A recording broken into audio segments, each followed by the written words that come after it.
Friends ఇప్పుడు ఈ song అయితే ఎక్కడ చూసినా నేను రీల్ మార్నింగ్ నుంచి చూస్తుంటే ఇదే సాంగ్ వస్తుంది. దీనికి మెయిన్ ఏందంటే బీట్ బాగా సెట్ అయింది. నేను చూపిస్తాను డెమో మీకు.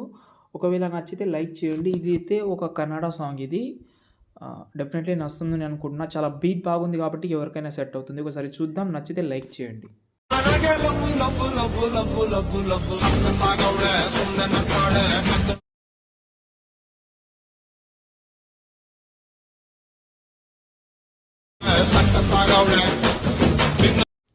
ఫ్రెండ్స్ వీడియో అయితే చూశారు కదా!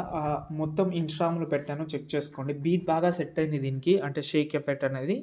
వీడియో లాస్ట్ వరకు చూస్తే మీ డౌట్ అన్నీ క్లియర్ చేసేస్తాను. వీడియో చాలా ఈజీగా కూడా చేసుకుంటారు. వీడియో అసలు మిస్ అయితే అవ్వద్దు. ఓకేనా? ఓకే. ఇక్కడ నేను కొన్ని షేక్ ఎఫెక్ట్ కూడా కొన్ని చెప్తాను. మాక్సిమం ట్రై చేస్తాను. వీడియో లాస్ట్ వరకు అయితే 100% అయితే చూడండి. ఓకేనా? ప్రాజెక్ట్ అయితే ఓపెన్ చేసుకున్నాను నేను. ఓపెన్ చేస్తే మనకు ఆల్రెడీ ఇలాగైతే ఉంటుంది. స్టార్టింగ్‌లో ఒక 4 ఫోటోస్ అయితే ఉంటది. దీనికి ఫ్లాష్ ఎఫెక్ట్ కూడా ఉంటది. ఇది బాగుంది. ఇంట్రెస్ట్‌గా ఉంటే అది పైన షేప్స్ ఉన్నాయి కదా! ఒక 5, 6 ఇవి. మీకు అవి నచ్చకపోతే ఓన్లీ నార్మల్‌గానే కావాలని అనుకుంటే ఇవి డిలీట్ చేసేయండి. లేదు మాకు ఆ ఫ్లాష్ ఎఫెక్ట్ అనేది మధ్యలో మధ్యలో బీట్ బట్టి మాత్రమే సెట్ చేసినవి. ఓకే. ఇప్పుడేందంటే ఇందులో 4 గ్రూప్స్ ఉన్నాయి. ఈ 4 గ్రూప్‌లో ఇంకోటి నేను ఒకటి చెప్పాలని అనుకుంటున్నా. దీన్ని మీరు బ్లాక్ అండ్ వైట్‌లో చేసినా కూడా చాలా సూపర్‌గా అయితే ఉంటది. నేనైతే చేయలేదు. మీకు ఒక ఐడియా ఇద్దామని చేయలేదు. ఎందుకంటే నేను నిన్న మొన్న ఒక సాంగ్ చేసిన కదా! ఇది 'బాయ్' అనే నేమ్ తోటి ఒకటి. దాంట్లో బ్లాక్ అండ్ వైట్ పెట్టా. అది చాలా అట్రాక్టివ్‌గా ఉంది స్టార్టింగ్‌లో. బ్లాక్ అండ్ వైట్‌లో పెట్టాలంటే ఏం లేదు. స్టార్టింగ్‌లో వచ్చి ఒక షేప్ తీసుకోండి. దీన్ని ఇంతవరకు పెట్టుకోండి చెప్తాను. ఒకటేసారి అన్నీ దానికి పెట్టేద్దాం. కాపీ బ్యాక్‌గ్రౌండ్ యాడ్ చేసుకోండి. ఇక్కడ అదర్స్‌లోకెళ్తే కాపీ బ్యాక్‌గ్రౌండ్ ఉంటది. యాడ్ చేసుకోండి. ఎఫెక్ట్ ఆప్షన్‌లోకి వెళ్ళి యాడ్ ఎఫెక్ట్‌లోకెళ్ళి కలర్ అండ్ లైటింగ్‌లోకి వెళ్తే కింద సాచురేషన్ ఉంటది. దాన్ని యాడ్ చేసుకోండి. దీన్ని ఓపెన్ చేసి సాచురేషన్ 100 మైనస్ చేసుకుంటే బ్లాక్ అండ్ వైట్‌లో అయిపోతది. ఇప్పుడు చూడండి. చూసారు కదా! ఇప్పుడు ఈ ఏవైతే 4 ఫోటోస్ అయితే ఇక్కడ స్టార్టింగ్‌లో 4 ఫోటోకి ఒక బీట్ అయితే ఉంటది. అదేందంటే లెఫ్ట్ సైడ్ నుంచి ఒకటుంటది. రైట్ సైడ్ నుంచి ఒకటైతే ఉంటది. దీనికి కీ యానిమేషన్ కూడా ఎక్కువనే ఉంటది. ఓకే. ఇలాగైతే rotation key animation. Okay. First అయితే కలర్ అండ్ ఫీల్డ్‌లోకెళ్ళి చేంజ్ చేద్దాం దీన్ని.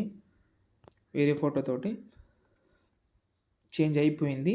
ఇంకో ఫోటోతోటి ఇక్కడ చేంజ్ చేద్దాం. ఇందులో ఒక మిర్రర్ ఎఫెక్ట్ అయితే ఉంటది. అది నేను చెప్తాను మీకు. ఒక్క నిమిషం వెయిట్ చేయండి. ఓకే. ఇక్కడ చూడండి. పైన 3 డాట్స్ మీద క్లిక్ చేసి ఇక్కడ మనకు ఈ ఆప్షన్ క్లిక్ చేసుకోండి. ఎందుకంటే అది మిర్రర్ ఎఫెక్ట్ టైప్‌లో అయితే యాడ్ చేసినా అది మీకు ఇంట్రెస్ట్ లేకపోతే దాన్ని ఇది చేసుకోవచ్చు. ఓకే. ఇప్పుడు చూడండి. చూసారు కదా! బీట్ అనేది చాలా సూపర్‌గా అయితే ఉంటది. ఈ స్టార్టింగ్‌లో 4 ఫోటోస్‌కైతే మీరు రీప్లేస్ పెట్టుకోండి 4 ఫోటోకి. ఈ ఐదో ఫోటో మాత్రం దీన్ని సెలెక్ట్ చేసుకొని పైన ప్లస్ ఐకాన్ కాపీలేట్ చేసుకోండి.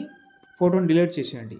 ఇప్పుడు మీరు ఏవైతే మిగతా ఫోటోస్ ఉన్నాయో అవి కంటిన్యూ చేయండి యాడ్ చేయనీకి నేను చెప్తాను మీకు. ఇవి లాస్ట్‌లో కొన్ని ఫోటోస్ అయితే వస్తది. ఓకే. మీ దగ్గర ఎన్ని ఫోటోస్ అయితే ఉన్నాయో అవైతే కంటిన్యూ చేయండి.